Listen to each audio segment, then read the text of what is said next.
வத்திராயிருப்பில் அரசு டாஸ்மாக் கடையில் பாட்டிலுக்கு 10 ரூபாய் அதிகம் வாங்கியதை தட்டி கேட்ட இளைஞரை கம்பால் தாக்க முயன்றதுடன் செல்போனை பறித்து அடாவடி செய்த டாஸ்மாக் ஊழியர்கள் மீது நடவடிக்கை எடுக்க கோரிக்கை எழுந்துள்ளது. விருதுநகர் மாவட்டம் வத்திராயிருப்பில் செயல்பட்டு வரும் அரசு டாஸ்மாக் மதுபான கடையில் பாட்டில் ஒன்றுக்கு 10 ரூபாய் கூடுதலாக வசூலிக்கப்படுவதாக கூறப்படுகிறது.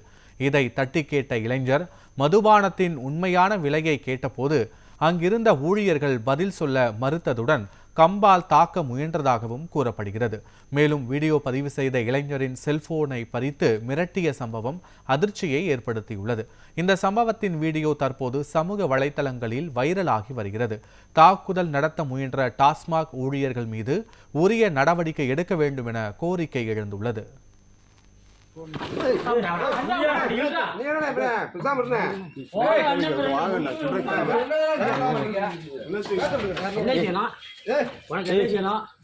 என்ன எம்ஆர்பி ரேட் கேட்டதுக்கு உனக்கு என்ன செய்யுது?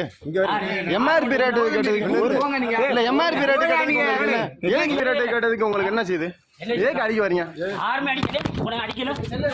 நீ வா, இழுத்து போட்டு போவா போடாத. கம்ப்ளைண்ட் விடுறான். நீ வாடா, ஒரு கம்ப்ளைண்ட் விடுறா. போடா போடா, ஒரு நேரம் என்ன செய்யடா? என்ன சொல்ற? நீ என்ன செய்ய? சொல்லு கேட்டா வா.